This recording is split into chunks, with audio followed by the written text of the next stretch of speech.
Hello everyone, आज के class का जो टॉपिक ऑफ डिस्कशन है वो है series and parallel combination of resistances. Series and parallel combination of resistances एक बहुत ही मजेदार टॉपिक है और ये एक कंप्लीट न्यूमेरिकल बेस्ड टॉपिक है।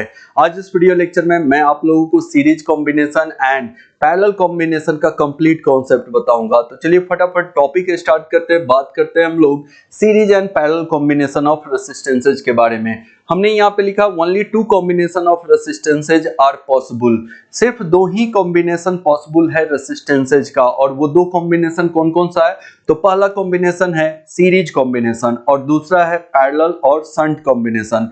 पैरेलल को ही शंट कॉम्बिनेशन बोला जाता है। अब वन बाय वन एक एक को डिटेल्स में हम बताने जा रहे हैं, आप लोग इस टॉपिक का आनंद लो। पहले हम लोग बात करेंगे सीरीज कॉम्बिनेशन का। देखो सीरीज कॉम्बिनेशन में क्या होता है, जैसे दो या दो से अधिक रेसिस्टेंसेज हैं तो उनको सीरीज में जोड़ना, वही हम लोग सीरीज रेसिस्टेंस बोलते हैं।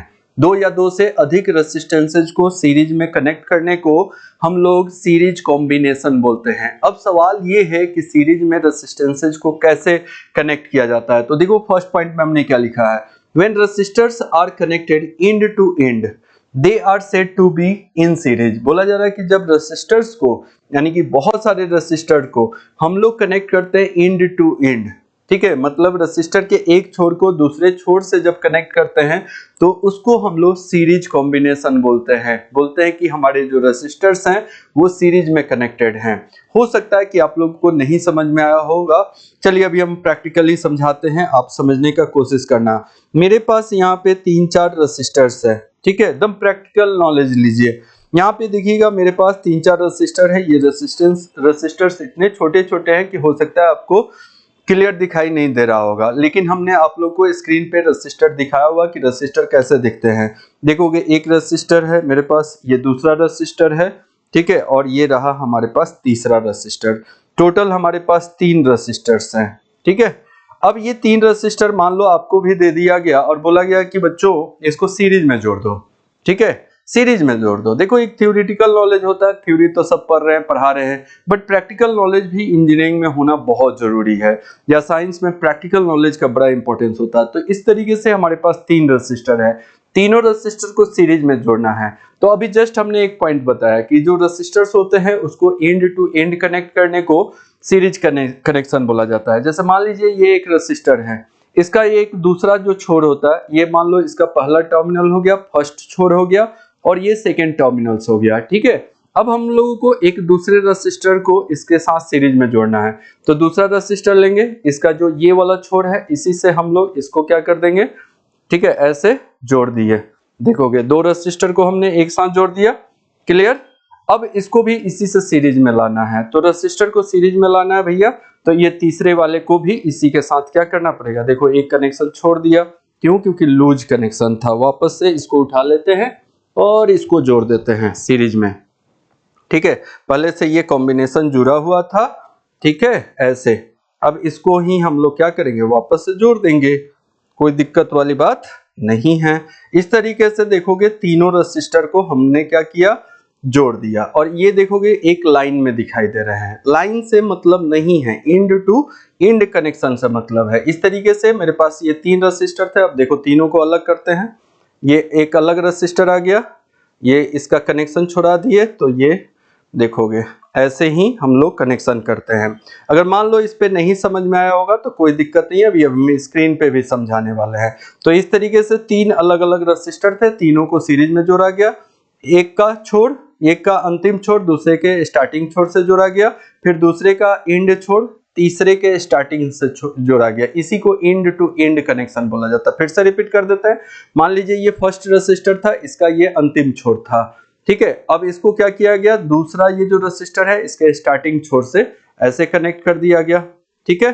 फिर क्या किया गया भाई, जो दूसरा रेसिस्टर है इसका जो एंड छोर है, ठीक है, इसको तीसरे वाले के पहले छोर से ऐसे कनेक्ट कर दिया गया, क्लियर। ऐसे कनेक्ट कर दिए हम, अब यही बन गया क्या, सीरीज कनेक्शन। अब कहोगे कि सर इसमें कैसे पता चलेगा कि इसका एंड छोर कौन सा है, रजिस्टर का एंड छोर कौन सा है, स्टार्टिंग छोर कौन सा है। इसका जो टर्मिनल होता है ना, इसका छोर डिफाइन नहीं होता, किसी को पहला छोर, स्टार्टिंग छोर और एंड छोर मान सकते हो, ठीक है, इसमें डिफाइन नहीं होता है। इस कंपोनेंट का एक बहुत ही बढ़िया खूबी है। अब आ जाइए, अब इसी को हम आप लोग को स्क्रीन पे दिखा रहे हैं, हो सकता है कुछ बच्चे नहीं समझ पाए होंगे।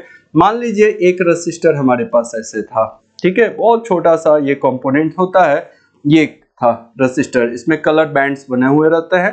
अब देखिए ये एक रजिस्टर हो गया, और इस फर्स्ट वाले रजिस्टर का ये एंड छोर है। अब एक दूसरा रजिस्टर है हमारे पास यहाँ पे, ठीक है, 2 3 4 कितने भी रजिस्टर को हम लोग क्या कर सकते हैं, सीरीज में जोड़ सकते हैं। इसका ये स्टार्टिंग छोर है, देखोगे ये स्टार्टिंग छोर है, ये एंड छोर है। अब पहले वाले का एंड छोर दूसरे के स्टार्टिंग से ऐसे कनेक्ट कर दिया गया, तो ये दोनों रजिस्टर, मान लो ये R1 है, ये R2 है, तो सीरीज में आ गया। बिल्कुल उसी तरीके से एक तीसरा रजिस्टर है हमारे पास, इसको भी क्या करना है, तो इसको भी सीरीज में जोड़ना है, ठीक है, इसको सीरीज में जोड़ना है। तो इसका ये स्टार्टिंग एंड हो गया, ये लास्ट एंड हो गया। अब दूसरे का जो एंड छोर है तीसरे के स्टार्टिंग छोर से ऐसे कनेक्ट होगा, तो इसी कनेक्शन को हम लोग सीरीज कनेक्शन बोलते हैं। इसी को क्या बोलते हैं, सीरीज कनेक्शन या सीरीज कॉम्बिनेशन बोलते हैं। यहाँ पे जो कॉम्बिनेशन वर्ड यूज किया गया है, इसके लिए कनेक्शन वर्ड भी यूज किया जाता है। कनेक्शन का मतलब होता है जोड़ना। तो यहाँ पे R1 R2 R3 तीन रजिस्टर थे, तीनों को सीरीज में जोड़ा गया। अब देखोगे इसको क्या किया जाता है, यहाँ पे इसको हम लोग R1 बोलेंगे, ठीक है, फिर इसको R2 बोलेंगे इसके सर्किट सिंबल से, और फिर इसको R3 बोलेंगे। क्या बोलेंगे, R3। मतलब तीनों रजिस्टर को अगर सर्किट सिंबल से समझना हो कि सर्किट सिंबल से कैसे हम लोग सीरीज कनेक्शन को समझेंगे, तो R1, ये जो R1 रजिस्टर था इसका ये सर्किट सिंबल हो गया, ये R2 का सर्किट सिंबल हो गया, ये R3 का हो गया, और कनेक्शन वैसा ही है। तो इसी को सीरीज कॉम्बिनेशन बोला जाता है। देखोगे यहाँ पे ऑलरेडी बना हुआ है, ये कोई R1 रजिस्टर है, ये R2 रजिस्टर है, ये R3 रजिस्टर है। तीनों को कैसे कनेक्ट किया गया, तो पहले वाले का एंड छोर दूसरे के स्टार्टिंग छोर से जुड़ा हुआ है, दूसरे वाले के एंड छोर को तीसरे के स्टार्टिंग छोर से जोड़ा गया। तो इस तरह के जो कनेक्शंस होते हैं ना, इसी को सीरीज कनेक्शन बोला जाता है। और अगर मान लो वोल्टेज सोर्स के साथ इनको जोड़ना हो तो आसानी से जोड़ा जा सकता है। आ जाइए यहाँ पे, ठीक है, मान लीजिए इसको हटा देते हैं। कोई बैटरी से जोड़ना है तो यहाँ से एक तार लेंगे हम लोग, ठीक है, एक कोई कंडक्टर वायर लेंगे, और यहाँ पे कोई बैटरी लेके आएंगे। बैटरी का ये पॉजिटिव टर्मिनल और ये निगेटिव टर्मिनल होता है। इस तरीके से इसका कनेक्शन कर दिया जाता है, ठीक है। तो वोल्टेज सोर्स के साथ ये तीनों रेसिस्टर सीरीज में कनेक्ट हो गए। इस वोल्टेज सोर्स यानी कि बैटरी के साथ ये तीनों रेसिस्टर सीरीज में कनेक्ट हो गए। सिर्फ कनेक्शन से काम नहीं चलेगा, पहले कनेक्शन को समझना जरूरी था, जो हमने समझाया। अब जो सीरीज कॉम्बिनेशन का प्रॉपर्टी बताने जा रहे हैं, ये समझना उससे भी ज्यादा इंपॉर्टेंट है, ठीक है, कि सीरीज सर्किट का क्या प्रॉपर्टी होता है, या सीरीज कॉम्बिनेशन ऑफ रेसिस्टर का क्या गुण होता है, क्या प्रॉपर्टी होता है, या फिर क्या कैरेक्टरिस्टिक्स होता है, ये समझना बहुत जरूरी है। देखिए क्या बोला गया, the current through each resistors is same but the voltage across each resistor can be different. जब सीरीज कनेक्शन किया जाता है तो इन सारे रेसिस्टर से सेम वैल्यू का करंट फ्लो होता है। प्रैक्टिकली समझिए, मान लीजिए यहां से 2 एम्पियर का करंट भेजा गया, यहां से 2 एम्पियर का करंट चला, तो यही 2 एम्पियर का करंट R1 से पास होगा, फिर यही 2 एम्पियर का करंट, ठीक है, R2 से पास होगा, और फिर यही 2 एम्पियर का करंट R3 से पास हुआ। यानी कि सीरीज कनेक्शन में करंट सेम होता है। करंट क्या होता है, सेम होता है, इसको लाइफ लॉन्ग याद रखोगे, ठीक है, करंट सेम होता है, बट वोल्टेज जो होता है वो डिफरेंट होता है। नहीं समझ में आया? जैसे मान लीजिए यहाँ पे एक वोल्टेज अप्लाई किया गया, ठीक है, इन सारे रेसिस्टर से एक वोल्टेज को कनेक्ट किया गया। यहाँ से मान लीजिए वोल्टेज दिया गया 30 वोल्ट का। कितने वोल्ट का? 30 वोल्ट का। तो ये जो 30 वोल्ट का वोल्टेज है, मान लीजिए पहले ऐसे समझिए कि जैसे ये रेसिस्टर R1 है तो इसके अक्रॉस वोल्टेज हमारा V1 होगा, फिर उसी तरीके से ये रेसिस्टर R2 है तो इसके अक्रॉस वोल्टेज V3 होगा, और R3 के अक्रॉस जो वोल्टेज होगा वो V3 होगा। आप ऐसा समझिए ना। R1 के क्रॉस V1, R2 के क्रॉस V2 और R3 के क्रॉस V3। तीनों रेसिस्टर के पास अपना अपना वोल्टेज होगा। क्यों? क्योंकि करंट जब पास होगा ना, यहाँ से मान लीजिए ये I करंट है जिसका वैल्यू 2 एम्पियर का है, और I और R मिलके एक वोल्टेज ड्रॉप देगा। करंट और वोल्टेज जहां पे भी मिलता है, V इक्वल टू जानते हो आप लोग I इंटू R होता है, कई एक बारी मैं बता चुका हूं। करंट इंटू रेसिस्टर क्या होता है? वोल्टेज। तो यहाँ पे V1 का वैल्यू निकालना होगा, तो इस करंट को इसके रेसिस्टेंस है, चाहे वो रेसिस्टेंस कितना ओम का भी हो, मान लीजिए ये 10 ओम का है तो इसको 10 ओम से मल्टीप्लाई कर दीजिए। यहाँ पे करंट है 2 एम्पियर का और ये रेसिस्टेंस कितना है? 10 ओम का है, तो इन दोनों को मल्टीप्लाई करोगे तो 20 ओम का होगा। ठीक है, तो यहाँ 20 वोल्ट का वोल्टेज ड्रॉप देगा। क्लियर है? तो इस तरीके से यहाँ पे है। अब देखो जो काम का बात है वो हम लोग अभी मुद्दे से भटक गए हैं।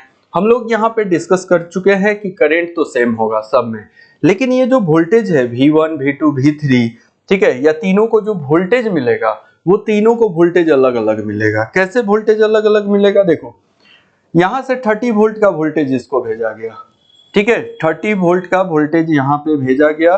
ठीक है, इसको मिटा देते हैं, ये 2 एम्पियर गलत एग्जांपल है। सिंपली आप मान लो I करंट यहाँ पे फ्लो हो रहा है। ठीक है, बस इतना मान लो कि सब में I एम्पियर का करंट फ्लो हो रहा है, चाहे वो 2 एम्पियर हो, 1 एम्पियर हो, चाहे कितना भी एम्पियर का करंट हो, सारे रेसिस्टर में same ampere of current flow होगा। ठीक है, 1 एम्पियर होगा तो सब में 1 एम्पियर का करंट फ्लो होगा, 2 एम्पियर होगा तो सारे में 2 एम्पियर, 3 एम्पियर होगा तो सारे में 3 एम्पियर, 4 एम्पियर होगा तो सारे में 4 एम्पियर होगा। अब मैं क्या बोल रहा हूं कि जैसे ये 30 वोल्ट का वोल्टेज दिया गया, इसको पहले मिला, ये वोल्टेज किसको मिल गया? R1 को। तो इसके क्रॉस जो वोल्टेज होगा, सुनिएगा ध्यान से तो समझ में जरूर आएगा। ठीक है, ये सब बहुत बहुत इंपॉर्टेंट कॉन्सेप्ट है। इसको मिल जाएगा प्यारे बच्चों 30 वोल्ट का वोल्टेज। कितने वोल्ट का वोल्टेज मिल जाएगा? 30 वोल्ट का वोल्टेज मिल जाएगा।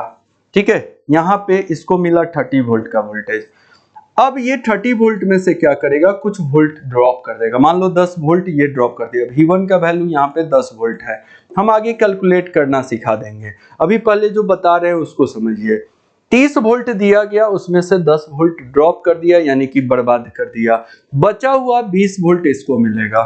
ठीक है, इसको मिला था 30 वोल्ट, 10 वोल्ट इसने ड्रॉप कर दिया, 20 वोल्ट इसको मिला, फिर ये 10 वोल्ट को ड्रॉप कर दिया, तो बचा हुआ 20 में से 10 वोल्ट ड्रॉप कर दिया, तो 20 में से 10 तो खत्म हो गया, बचा कितना? 10 वोल्ट। तो वही बचा हुआ वोल्टेज इस R3 को मिलेगा। अब यहीं पे एक कॉन्सेप्ट है, तीनों रेसिस्टर को वोल्टेज अलग अलग, तीनों रेसिस्टर का वोल्टेज अलग अलग, एक को 30 वोल्ट मिला तो दूसरे को 20 वोल्ट मिला और तीसरे को 10 वोल्ट मिला। हम आपको एग्जांपल कराएंगे आगे, आज ही के क्लास में कराएंगे, और आपको ये प्रूफ करा देंगे कि तीनों को अलग अलग वोल्टेज कैसे मिल रहा है। ठीक है, फिलहाल अभी काम का बात ये है कि जब सीरीज कनेक्शन किया जाता है तो सारे रेसिस्टर में करंट सेम होता है बट वोल्टेज डिफरेंट होता है। वोल्टेज क्या होता है? डिफरेंट होता है। अभी इसको और भी प्रैक्टिकली मैं समझाने वाला हूं कि हमारे घर में जो वायरिंग सिस्टम होता है, वायरिंग सिस्टम के थ्रू हमारे जितने भी घर के अप्लायंसेज होते हैं, जैसे एक ही रूम में बहुत सारा बल्ब लगाया गया, बहुत सारे फैंस लगाए गए, या और भी कोई इलेक्ट्रिकल अप्लायंसेज लगाया गया, तो उसका कनेक्शन कभी भी सीरीज में नहीं किया जाता, पैरेलल किया जाता है। तो इन सारी चीजों पे भी डिस्कस करेंगे। फिलहाल अभी जो हमने आप लोगों को समझाया उतना समझने का जरूरत है कि एंड टू एंड कनेक्शन होगा तो सीरीज कनेक्शन बोलेंगे। सीरीज कनेक्शन में करंट सेम होता है और वोल्टेज डिफरेंट होता है। सबसे इंपॉर्टेंट बात, अब आगे के सब्जेक्ट्स में बहुत सारे जगहों पे ऐसा क्रिटिकल सर्किट मिलता है कि बहुत सारे स्टूडेंट को समझ में नहीं आता है कि रेसिस्टर सीरीज में कनेक्टेड है कि पैरेलल कनेक्टेड है, और उसके कारण क्वेश्चन नहीं बन पाता है, क्योंकि हमेशा सीधा सीधा ऐसे जुड़ा हुआ रेसिस्टर नहीं मिलेगा। देखो कभी ऐसा भी मिलेगा। अब देखो इसमें भी बहुत सारे बच्चे फंस जाएंगे। ठीक है, इनको समझ में ही नहीं आएगा कि ये रेसिस्टर सीरीज में कनेक्टेड है कि पैरेलल कनेक्टेड है। ठीक है, तो इसका एक ही तरीका है पहचानने का, जो कि बहुत अच्छा तरीका है। मान लीजिए ये कोई वोल्टेज सोर्स है जिसका वोल्टेज का वैल्यू V है, ये R1 रेसिस्टर है, ये R2 रेसिस्टर है, ये R3 रेसिस्टर है। कैसे पहचानेंगे कि ये तीनों रेसिस्टर सीरीज में कनेक्टेड है? ठीक है, तो करंट से पहचानेंगे। अगर करंट सेम फ्लो हो रहा है तो सीरीज, अगर डिफरेंट फ्लो हो रहा है तो पैरेलल कनेक्शन होगा। देखिए करंट सेम, यहां से करंट कोई I चला, I एम्पियर का करंट चला, यही R1 से फ्लो होगा, फिर R1 से निकला, R2 से होते हुए फिर ऐसे जाएगा और R3 से होते हुए यहाँ पे पहुंच गया। करंट का भी नेचर आप लोग को पता होना चाहिए, जो कि पहले की क्लासेस में हमने बताया हुआ है। करंट जिस वोल्टेज सोर्स से चलता है घूम फिर के वापस उसी वोल्टेज सोर्स पे आ जाता है। जब यहाँ से करंट चला तो सेम वैल्यू ऑफ करंट तीनों से फ्लो हुआ, तो ये तीनों रेसिस्टर सीरीज में कनेक्टेड हैं। तीनों रेसिस्टर सीरीज में कनेक्टेड हैं। किस बेसिस पे हमने बोला? इस बेसिस पे बोला कि तीनों में करंट सेम फ्लो होता है। बहुत बच्चों को बस इतना लगता है कि ये तीन रेसिस्टर ऐसे सामने सामने ऐसे 3 या 4 कनेक्टेड होंगे तो ही इनको सीरीज कनेक्शन बोलते हैं, और कल होके डिफरेंट सर्किट मिल जाता है, फंस जाते हैं ऐसे सीधे साधे बच्चे जो मेरी तरह होते हैं।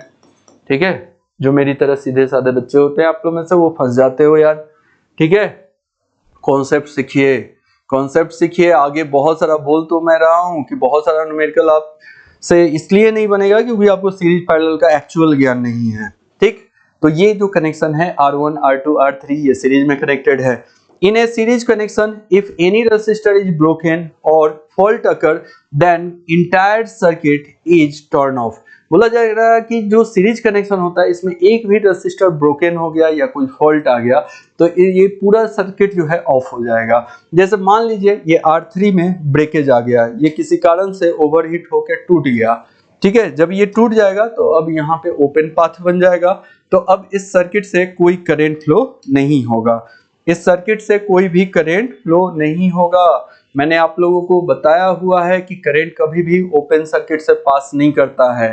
तो यहाँ से जो करंट चला इसको रास्ते में ओपन पाथ मिल जाएगा, तो इस सर्किट में करंट का वैल्यू 0 हो जाता है। यही इस सर्किट का या इस स्टेटमेंट का बोलने का मतलब है कि सीरीज कनेक्शन में एक भी रेसिस्टर में फॉल्ट आ गया, फॉल्ट मतलब खराबी आ गया, तो पूरा का पूरा सर्किट आपका ऑफ हो जाता है। पूरा का पूरा सर्किट ऑफ हो जाता है। देखिए प्यारे बच्चों, जिस तरीके से ये रेसिस्टर सीरीज में कनेक्टेड है ना, इसी तरीके से अगर मान लीजिए 3 इलेक्ट्रिक बल्ब को कनेक्ट कर दिया गया, बात बराबर ही है।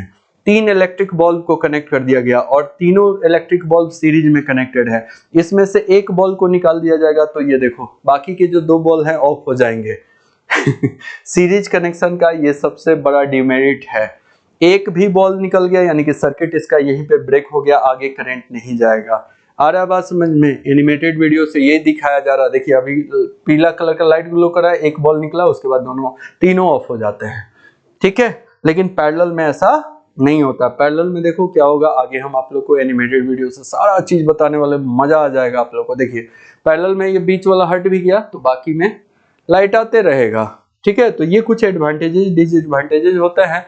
इन सारी चीजों पे हम लोगों को अच्छे से फोकस करके पढ़ना होगा। चलिए थोड़ा सा और आगे बढ़ते हैं। द टोटल और equivalent resistance R total in series is the sum of all individual resistances. ठीक है, अब जो बताने जा रहे हैं उसको समझिए। मान लीजिए हमारे पास 3 रेसिस्टर है या 4 रेसिस्टर है। ठीक है, 4 रेसिस्टर है और ये चारों रेसिस्टर सीरीज में जुड़े हुए हैं। अब सर्किट सिंबल से ही आपको कनेक्शन दिखाना है या कॉम्बिनेशन को दिखाना है। ठीक है, यहाँ पे सपोज दैट ये R1 रेसिस्टर है, ये R2 रेसिस्टर है, ये R3 है और ये R4 है। 4 रेसिस्टर है, चारों सीरीज में कनेक्टेड है किसी वोल्टेज सोर्स के साथ। अगर आपसे पूछा गया कि इस सर्किट का टोटल रेसिस्टेंस कितना होगा, जिसको हम लोग R टोटल बोलते हैं, तो आपको कुछ नहीं करना है, बस ये देख लेना है कि सीरीज का कनेक्शन है। तो आपने देखा कि हाँ सर सीरीज कनेक्शन है, सब में सेम करंट फ्लो हो रहा है। हाँ सर सेम करंट फ्लो हो रहा है, यानी कि सीरीज का कॉम्बिनेशन है। सीरीज कॉम्बिनेशन में जब टोटल सर्किट का रेजिस्टेंस निकाला जाता है तो सिंपली इन चारों को जोड़ दिया जाता है, R1 plus R2 plus R3 plus R4। इस तरीके से टोटल रेजिस्टेंस का वैल्यू निकाला जाता है। यहाँ पे 4 रेजिस्टर है तो चारों को जोड़े, 2 ही रेजिस्टर होता है R1 R2, तो R1 प्लस R2 करते 3 रेजिस्टर होगा तो R1 plus R2 plus R3। 4 था तो R1 plus R2 plus R3 plus R4। इसी तरीके से 5 6 7 कितना भी होगा। बस इतना। और एक बात समझ लो कि ओवरऑल जो रेजिस्टेंस होता है ना वो बढ़ जाता है सर्किट का। जैसे मान लो एक बहुत ही प्रैक्टिकल एग्जांपल बता रहे हैं। ठीक है, हमारे पास ठीक है 20 ओम का बहुत सारा रेजिस्टर है, 20 ओम का बहुत सारे हमारे पास रेजिस्टर है। जैसे अभी हमने समझाया ना आप लोग को, मान लीजिए यहाँ पे हमारे पास ऐसा 20 ओम वाला बहुत सारे रेजिस्टर्स हैं। ठीक है, इस तरीके से इसका कनेक्शन छुड़ा देते हैं। और हम लोगों को कहीं पे 100 ओम रेसिस्टर का जरूरत पड़ गया और 100 ओम का एक रेसिस्टर है नहीं हमारे पास। मैं क्या बोल रहा हूं कि 20 ओम का हमारे पास बहुत सारा रेसिस्टर है, बहुत सारा है, 10 20 50 है। लेकिन हम लोग को जरूरत कितने का पड़ गया बोलिए, 100 ओम का रिक्वायरमेंट आ गया कहीं सर्किट में। तो क्या हम लोग इस 100 ओम रेसिस्टेंस का रिक्वायरमेंट को फुलफिल कर पाएंगे? अगर हमारे पास 20 ओम का रेसिस्टर है तो कुछ दिमाग लगाएंगे क्या हम लोग 20 ओम के रेसिस्टर से 100 ओम का रेसिस्टेंस अचीव कर सकते हैं? तो आप लोग में से जो भी बच्चे दिमागी होंगे, इंजीनियर वाला बात होगा, वो समझ गए होंगे कि हाँ सर बिल्कुल हम लोग बना सकते हैं। 20 ओम का रेसिस्टर है ना हमारे पास, 100 ओम का चाहिए ना, ठीक है सर। हम लोग क्या करेंगे कि जो 20 ओम का रेसिस्टर है, ये 5 रेसिस्टर ले लेंगे और पांचों को सीरीज में कनेक्ट कर देंगे, पांचों को सीरीज में कनेक्ट कर देंगे, ठीक है। 5 रेसिस्टर लेंगे, पांचों को सीरीज में कनेक्ट करेंगे। चलिए आइए देखिए, ठीक है, बहुत कुछ अभी बताने वाले हैं। एक बार अच्छे से इंजीनियरिंग कोई भी टॉपिक पढ़ना होता है, 2 मिनट में भी ये सब टॉपिक पढ़ाया जा सकता है, लेकिन जितना कंटेंट्स आपको नॉलेज के लिए चाहिए वो 2 मिनट के पढ़ाई में और रील्स के पढ़ाई में नहीं मिलता है।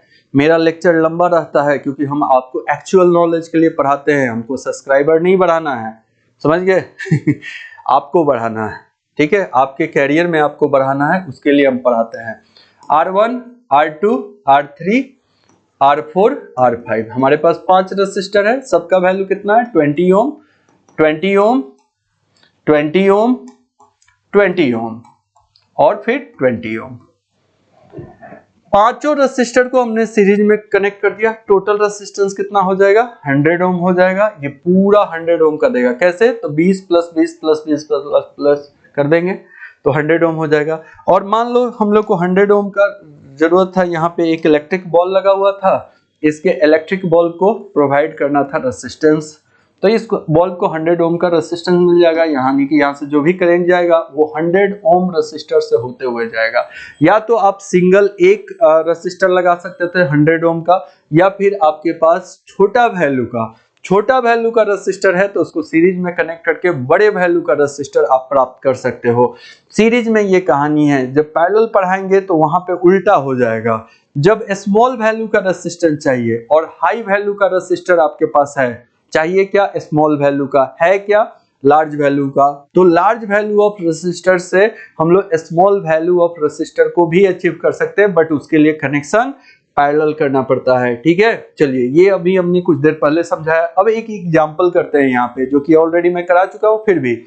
If 3 resistors of value 4 ohm, 6 ohm and 8 ohm are connected in series, the total resistance value will be। बोला जा रहा है कि 3 रेसिस्टर है, एक 4 ओम का, एक 6 ओम का, एक 8 ओम का, तीनों सीरीज में कनेक्टेड है और इसका पूछा जा रहा है कि टोटल रेसिस्टेंस कितना होगा, ठीक है। मतलब आपसे बोला गया कि 3 रेसिस्टर है, तीनों सीरीज में कनेक्टेड है। ये फिगर बनाने का भी जरूरत नहीं है, आप ऐसे भी बोल दोगे, लेकिन चलो फिर भी।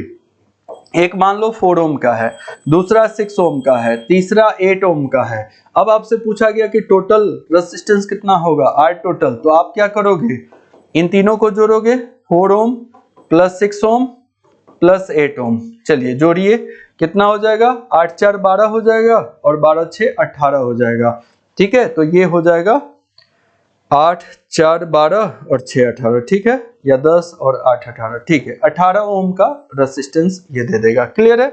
नोट पॉइंट में देखो, overall resistances increases in series combination. जब सीरीज कॉम्बिनेशन किया जाता है तो ओवरऑल रेसिस्टेंसेज बढ़ जाता है। ओवरऑल मतलब टोटल रेसिस्टेंसेज सीरीज किसी सर्किट का बढ़ जाता है जब रेसिस्टेंसेज सीरीज में कनेक्टेड होता है। क्लियर?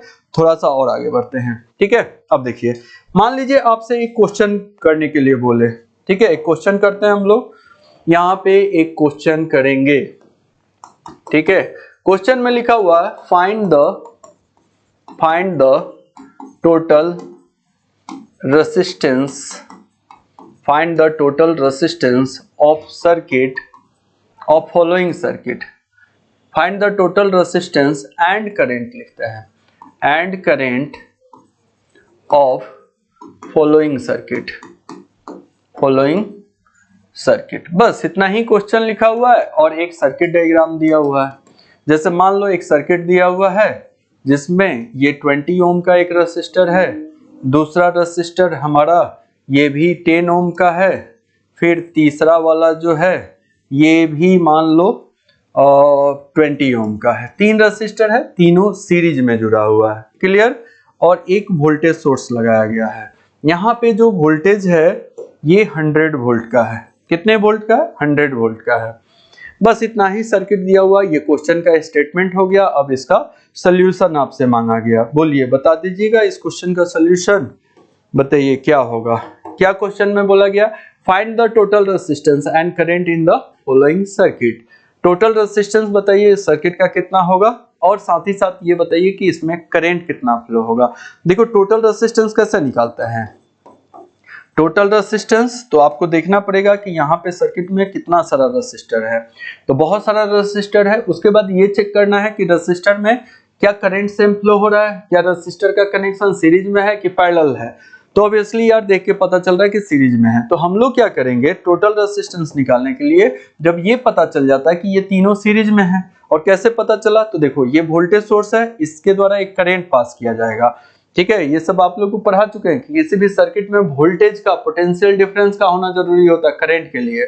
और मान लीजिए कि उसमें अगर पहले से पोटेंशियल डिफरेंस है, जैसे यहाँ पे है ना, तो ये करंट तो फ्लो कराएगा ही। तो इसके कारण एक आई करंट फ्लो होगा। यही आई करंट यहाँ से निकल के जाएगा, इस 20 ओम से होते हुए, 10 ओम से होते हुए, 20 ओम से होते हुए यहाँ पे पहुंच जाएगा। यानी कि सेम करंट 20 ओम, 10 ओम, 20 ओम तीनों रेजिस्टर से सेम करंट फ्लो होगा और वापस आ जाएगा। अगर सेम करंट फ्लो हो रहा है तो सीरीज में जुड़ा हुआ है, और सीरीज के लिए टोटल रेजिस्टेंस कितना निकालेंगे, 20 + 10 + 20 कितना हो जाएगा, 50 ओम का टोटल रेजिस्टेंस हो जाएगा। उसके बाद हम लोग को बोला गया आई का वैल्यू निकालने के लिए, करंट का वैल्यू। तो हम लोग कैसे निकालेंगे, the value of current, the value of current. Current का वैल्यू कैसे निकालेंगे, current I equal to voltage divided by total resistance. एक सर्किट में जो टोटल करंट फ्लो करता है वो वोल्टेज और टोटल रेजिस्टेंस के रेशियो के बराबर होता है। आई इक्वल टू आप लोग जानते हो ओम्स लॉ के अनुसार V/R होता है। तो इस सर्किट का टोटल वोल्टेज कितना है, सप्लाई वोल्टेज ऑब्वियसली 100 वोल्ट है।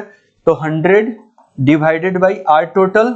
आर टोटल ऑलरेडी आप लोग जानते हो 100 वोल्ट तो रहेगा ही, और आर टोटल कितना है जी, यहाँ से हम लोग निकाले हैं 50। अब इसको कट करोगे तो 2 आ जाएगा, यानी कि 2 एम्पियर का करंट फ्लो हो रहा है। 2 एम्पियर का करंट फ्लो हो रहा है।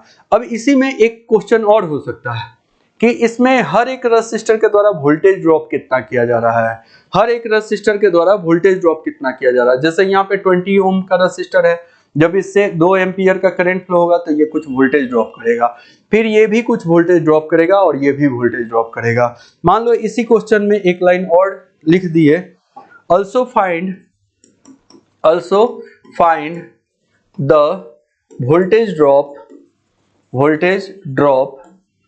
across each resistance। जितना भी रेजिस्टेंस है उसके अक्रॉस वोल्टेज ड्रॉप निकालिए।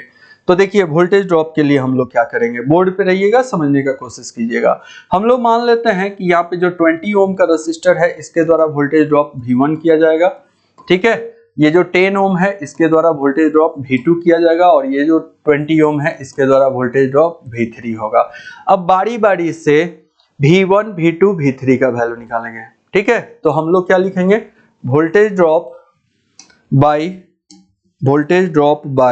देखोगे लिखेंगे हम लोग voltage drop by 20 ohm resistor. ठीक है, थोड़ा सा मेरा लेक्चर बड़ा रहता है लेकिन बहुत कॉन्सेप्ट वाला बात बताते हैं आप लोग को। मेरे से पढ़ रहे हो तो आगे कोई दिक्कत नहीं होगा, ये बात तय है। तो देखो 20 ओम रेजिस्टर जो है इसके द्वारा वोल्टेज ड्रॉप V1 किया जा रहा है। तो हमने क्या लिखा, voltage drop by 20 ohm resistor कितना है, V1 है।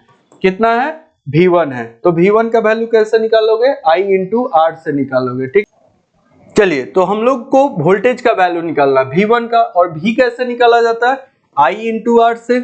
अब आपको बस ये पता करना है कि इस रेजिस्टर में करंट कितना फ्लो हो रहा है। तो ये एक बात तो पहले से पता है, करंट का वैल्यू हम लोग निकाल चुके हैं 2 एम्पियर, और यही 2 एम्पियर का करंट, यही सेम 2 एम्पियर का करंट इन तीनों रेसिस्टर से फ्लो हो रहा है, तो करंट का वैल्यू तीनों में सेम रहने वाला है। तो देखिए करंट का वैल्यू तो हम लोग को पता है 2 एम्पियर है, और रेसिस्टर इसके अक्रॉस निकाल रहे हैं, V1 का वैल्यू निकाल रहे हैं, यानी कि 20 ओम रेसिस्टर के अक्रॉस निकाल रहे हैं, तो R का वैल्यू 20 हो जाएगा। इसको मल्टीप्लाई करोगे 40 वोल्ट हो जाएगा, यानी कि 40 वोल्ट का वोल्टेज ये ड्रॉप करेगा। ड्रॉप करने का मतलब होता है बर्बाद करना। 100 वोल्ट दिया गया, 40 वोल्ट बर्बाद कर दिया, तो बचा हुआ वोल्टेज आगे जाएगा। ठीक है, इसको दिया कितना गया था 100 वोल्ट, बर्बाद इसने कितना किया V1 कितना है 40 वोल्ट है, दोनों मिला वो अलग वोल्टेज है, और जो बर्बाद किया वो अलग वोल्टेज है। आगे KVL KCL सब पढ़ाना है हमको, ये अभी से सीखे रहोगे तो आगे कोई दिक्कत नहीं होगा। तो ये 100 में से 40 तो बर्बाद कर दिया, तो बचा कितना 60 वोल्ट, 60 वोल्ट इसको मिलेगा। अब देखो 60 वोल्ट में ये देखना है कि अब ये कितना बर्बाद करेगा। चलिए तो हम लोग फिर से लिखेंगे voltage drop bye 10 ohm resistor. ठीक है, 10 ओम रेसिस्टर के द्वारा कितना वोल्टेज ड्रॉप किया जाएगा, तो फिर से वही फार्मूला V2 इक्वल टू क्या लिखोगे I2 इंटू R। अब I तो सब में 2 ही एम्पियर है, और इस R का वैल्यू कितना है 10 है, तो ये 20 वोल्ट का वोल्टेज ड्रॉप देगा। देखो V2 का वैल्यू आ गया 20 वोल्ट, आ रहा बात समझ में, मिला था 60 वोल्ट, ये 20 वोल्ट ड्रॉप कर दिया, 60 में से 20 गया, बाकी का 40 वोल्ट इसको मिलेगा, और ये 40 वोल्ट पूरा का पूरा ये V3 ड्रॉप करेगा। अब देखो V3 का वैल्यू निकालेंगे, तो voltage drop across 20 ohm resistor लिखेंगे, तो लिखोगे voltage drop by 20 ohm resistor, 20 ohm resistor.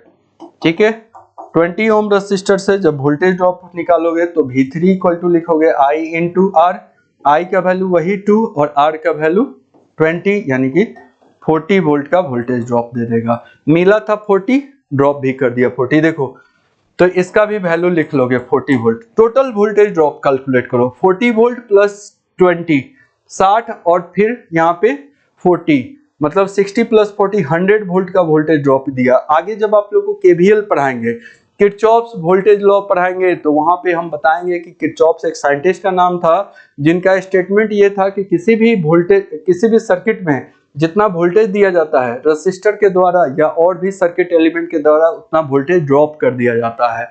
ठीक है, सारा का सारा वोल्टेज ड्रॉप हो जाता है, कुछ भी वोल्टेज बाहर नहीं आता, कुछ भी बचता नहीं है। जैसे मान लो एक घर में 3 बच्चे थे, ठीक है, उनको 100 रुपया दिया गया, 3 अलग अलग बच्चे थे, तीनों का खर्च अलग अलग था, तीनों को 100 रुपया दिया गया और बोला गया कि पैसा बांट लो। इसने क्या किया, 40 रुपया रख के इसको 60 रुपया दे दिया, 100 रुपया इसको दिया गया था। ठीक है, कि 100 रुपया है तो किसी एक को तो पहले दोगे, अब तो ऐसा नहीं है कि 100 का नोट को ऐसे फाड़ोगे। तो इसको दिया गया तो ये अपना खर्चा काट लिया, ड्रॉप कर लिया, कितना 40, बचा 60 इसको पास किया, 60 में से ये 20 रख लिया, इसको 40 दिया, 40 ये रख लिया। एक एग्जाम्पल था तो वोल्टेज ड्रॉप क्या होता है, कितना मिला। अब इसमें यही चीज है कि तीनों को देखो वोल्टेज अलग अलग मिला, इसको 100 वोल्ट मिला, इसको 60 वोल्ट, इसको 40 वोल्ट। अब यहीं पे कॉन्सेप्ट है। ठीक है, घर में जैसे मान लो 3 बल्ब को एक साथ कनेक्ट करना होता है, 3 बल्ब को एक साथ कनेक्ट करना होता है तो कभी भी सीरीज में कनेक्ट नहीं किया जाता है। देखो यहाँ पे 2 एग्जांपल लिए हैं हम लोग। यहाँ पे एक बल्ब है, एक ही बल्ब को बैटरी से जोड़ा गया, ये बहुत ज्यादा लाइट प्रोड्यूस करेगा, high intensity of light produce करेगा, सुनते जाइएगा, बहुत ज्यादा डेंसिटी का लाइट प्रोड्यूस करेगा। फिर 2 बल्ब को जब जोड़ा जाएगा तो ये ज्यादा लाइट प्रोड्यूस करेगा, ठीक है, बट ये बेचारा थोड़ा कम लाइट प्रोड्यूस करेगा। देखो कम लाइन बना रहा है।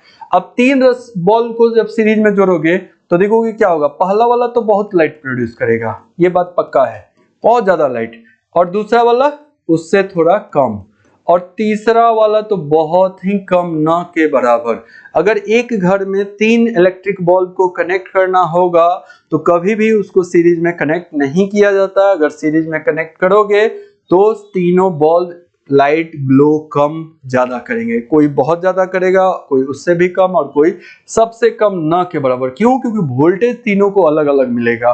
शुरू में ही हमने बताया कि सीरीज कनेक्शन में करंट सेम होता है, वोल्टेज डिफरेंट होता है, इसलिए घर का भी जो कनेक्शन किया जाता है, ठीक है, उसमें पैरेलल कनेक्शन, ये पूरे हमारे घर का जो वायरिंग सिस्टम है इसमें पैरेलल कनेक्शन किया जाता है, सीरीज में नहीं किया जाता। कारण हमने आप लोगों को बताया, ठीक है। कारण क्या है? क्योंकि सीरीज में वोल्टेज अलग अलग होता है, ठीक। तो आज की क्लास में बस इतना ही रहने देते हैं, पैरेलल कॉम्बिनेशन अगले क्लास में पढ़ाएंगे। ठीक है, थैंक यू।